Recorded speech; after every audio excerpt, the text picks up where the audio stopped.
সোমবার বাঙালি মহিলা সমাজের পক্ষ থেকে একটি মিছিল সংঘটিত করা হয় শহরে।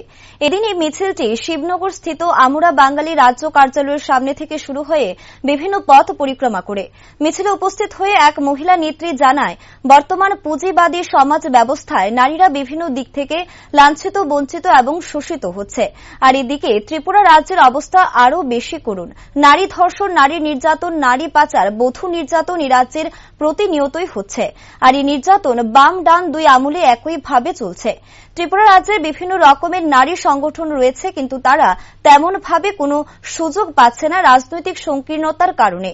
পুরুষ ও মহিলা দুই মিলনই বিশ্ব সৃষ্টি, কেউ এককভাবে সফল নয়। কাজেই নারীরা যাতে দায়িত্ব কর্তব্য সম্পর্কে সচেতন হয় এবং তাদের মধ্যে যাতে নৈতিকতা এবং আধ্যাত্মিকতার প্রস্ফুটিত হয়, সে সঙ্গে সমাজ সচেতনতা বোধ জেগে উঠতে উদ্দেশ্য নিয়ে এই সম্মেলন বলে ব্যক্ত করেন তিনি।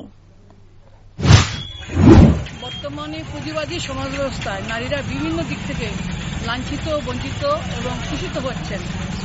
আমাদের ত্রিপুরা রাজ্যের অবস্থা তো আরও করুন। নারী ধর্ষণ, নারী নির্যাতন, নারী পাচার, বধূ নির্যাতন আমাদের এখানকার রুলস না বাড়ে। তাই আমরা দেখতে পাচ্ছি আমাদের সেই বিগত বাম ডান আমল থেকে শুরু করে বর্তমান রাম আমলে সেই নারী নির্যাতন ঊর্ধ্বগতিতে চলছে। আমরা এই বিভিন্ন ধরনের ত্রিপুরা রাজ্যের নারী সংগঠন রয়েছেন, কিন্তু তাদের আমরা তেমন সুফল পাচ্ছি না রাজনৈতিক সংকীর্ণতার কারণে।